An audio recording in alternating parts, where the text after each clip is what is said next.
Okay, we had the Mario Kart World Direct earlier this morning.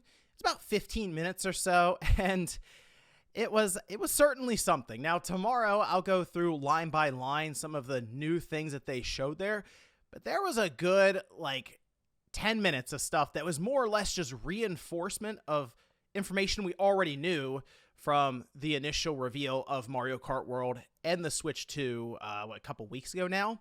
So now that this dedicated Mario Kart World Direct is behind us, a lot of people asking some questions right now. And you know what? I understand completely, because I did put out a tweet basically around the idea of this jump to $80 and how I'm just not really seeing it right now. And it doesn't seem like I'm alone when it comes to the price point around this. But did want to have a bit of a conversation around it. So if you guys enjoyed this video, hit that like button, subscribe if you're new. So first of all, when it comes to pricing around games, or really anything, especially from the hobby side, it is certainly subjective, as in someone can look at a game and go, that is worth the game, the DLC, the statue for the special edition, all in, I'm spending 200 some odd dollars on this thing. And I might look at the game and go, no, I'm not, it's not even worth a $70 price for me, right? So that's the biggest thing when it comes to the market.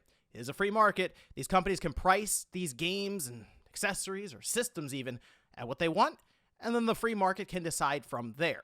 So when I see the back and forth, people yelling at somebody for buying the game, somebody yelling at another person for not seeing that this should be an $80 game, it doesn't really make a lot of sense in the grand scheme of things.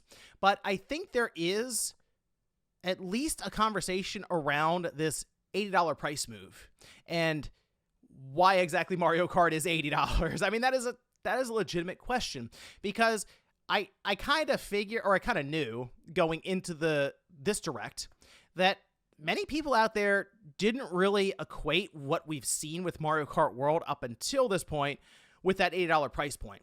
I think if you had asked people before the big Switch 2 direct a couple of weeks ago, because we already saw Mario Kart, how much do you think Mario Kart's going to be? Most people probably would have said, well, we've made the jump to 70 now. This is the new gen for Nintendo. They've shown that they will tackle the $70 price at some point, because they technically did mid-gen with Tears of the Kingdom. I think it's going to be 70. So no one really went into this going, oh yeah, obviously, look at this, it's $80. No, and especially going into the recent direct this morning, a lot of people were coming up with scenarios for this to be an $80 game. So one example came down to the single-player side. I saw some going, hey, what if this is massive single-player experience, full story that's woven into it? Maybe you get it off of your cart, even though it's Mario Kart. You get off your cart and you wander around. It's like the jump from Simpsons Road Rage to Hit and Run, opens up a whole new world. It's called Mario Kart World. It ties it all together. There were a lot of out there ideas, I'll say. But, I mean, to me, it was all possible, because it's $20 more than Mario Kart 8 Deluxe. There has to be something big that they have up their sleeve. And after they showed the dedicated Mario Kart World Direct, a lot of people came away underwhelmed, because that just never happened. Like the big reveal, the big here it is, the aha moment never came. Despite Bill Trinan and Doug Bowser saying, hey, wait for that direct. And to be fair, I did. I was like, you know what? I'll see what else they have. Because yes, a lot of the criticism around Nintendo for this generation to start has actually been around the pricing. And a lot of it's been around Mario Kart World testing that new $80 base price. We've had plenty of higher prices around special editions, deluxe editions, that kind of thing. But now, seeing this, people are going, okay, Mario Kart World has to deliver above and beyond in terms of the idea, the scope, the content, something that doesn't make other companies look at it and go, oh, well, yeah, obviously Madden should be $80 now. Look at Mario Kart. They're getting it. So I think a lot of it has to do with the principle side of things, as opposed to just the game itself being $80. What does it mean for the industry at large? So coming away from that, I think the question still remains, why is Mario Kart World $80? And I have the reason, which we'll get to. Somewhat anticlimactic, but I do think people tend to forget about this with Nintendo, just based on the way that they are at times viewed in the public eye, especially from just Nintendo fans in general when it comes to them. But so Nintendo has done things when it pricing like the mid-gen jump to 70 with Tears of the Kingdom. The only difference with that to me is I understood that. After really seeing more and more of Tears of the Kingdom ahead of launch, it became quite clear this was a massive undertaking, a massive game, and it wasn't even necessarily just the pure open world aspect to it, from the sky to like the ground level, even like the depths that we didn't really know a ton about until like after the game came out. But for me, it was really about some of the creativity around like the creation aspect, where you're combining different things together, which should have just broken the game constantly. I mean, this should have been a game that crashed like every 30 minutes, but it didn't. So it was super impressive to see that, how it all worked together in this huge experience. Like, I understood that. I said, okay, I'm not excited to go to 70, but I can understand why they went to 70. All right, like, it's never exciting to spend more money on a game, but at least there's an understanding and a realization as to why. I don't really have that understanding and realization for Mario Kart World right now. I understand people are going to look at it and go, I'm going to get 200, 300 hours out of it. They're doing the math, and that's great. I'm going to get the bundle for it. So technically, yes, it's $50 then, but that bundle's limited time. It'll run up fall 2025. So we don't even know if this is a bundle that's going to be available for the holidays, for Christmas and stuff, and gift giving. So that might be out the door by then.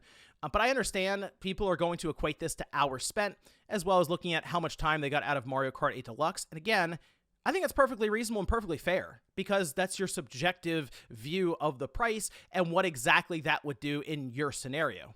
Makes perfect sense. But I still think people have a hard time explaining why it's $80. And I honestly, the most straightforward, logical reason is the least exciting, and that's simply Nintendo's a corporation.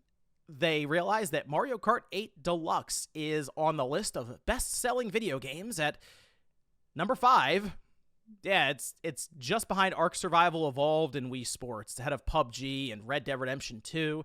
And in their mind, okay, this has gone on for 11 years. Mario Kart 8 technically from the Wii U with the Switch, which probably plays into things as well, by the way. The expectation of Mario Kart World after more than a decade being on Mario Kart 8. What has Nintendo been doing this whole time? And while they have shown a very fun game, something I think I'm going to get a kick out of playing, especially online with friends and even locally with the family and stuff, it's that sense of there's some kind of big aha moment, some big twist, and it's not really present with the game. So when you look at things like this and Nintendo from the corporate angle going, hey, this is a strong intellectual property, and it's only gotten stronger with Mario over the last decade. Yeah, we think it's $80. That's it. Because as much as people will look at Nintendo and see Mario and Link and Yoshi and Princess Zelda and like the Splatoon Inkling and stuff running around, you kind of view them like that, right? Where you're seeing your favorite characters, but at the end of the day, you break it all the way down to the ground level of business. They still have advisors and accountants and money people working for them. And they probably ran the numbers and said, we think we can do this. We think we can make it work. And they indeed introduced an $80 Mario Kart World. And that's just the simple fact that it's business. And I think with that mentality in mind, the next big 3D Mario game, the next big 3D Zelda game, maybe the next big Splatoon title, you should probably expect it to be $80. Most likely is where I'm sitting in. I'm trying to figure out now, whenever we see a game, where exactly that price point's going to come in. Because, you have some like mid-tier kind of IPs that I expect will be $70, and I'd like to think the $80 price tag will be used more sparingly. But who knows, because at this point, it's wide open for this price point from all these other publishers and stuff. So I kind of feel like we are going to see that just more and more normalized, especially as we head towards, say, a PlayStation 6 release in a few years, as well as whatever Microsoft's doing next. So interesting times, but let me know your thoughts around Mario Kart World down below in the comments, because I am curious how people feel about the $80 price tag after getting, I guess, all the real crucial information they were going to put out there ahead of release. Maybe you have plans to get the bundle. Let me know if that's the strategy now, because for me, again, as an outlier, since I'm picking this up to do a lot of discussion on the channel and, of course, on the podcast and stuff, I don't know if I necessarily am one to follow with all the poor video game financial decisions when it comes to this stuff. But let me know the strategy here, or if it's something you're going to wait on maybe down the road, or even just try to get it as a gift even for the holidays. Thanks, guys, for watching, and I'll see you next time.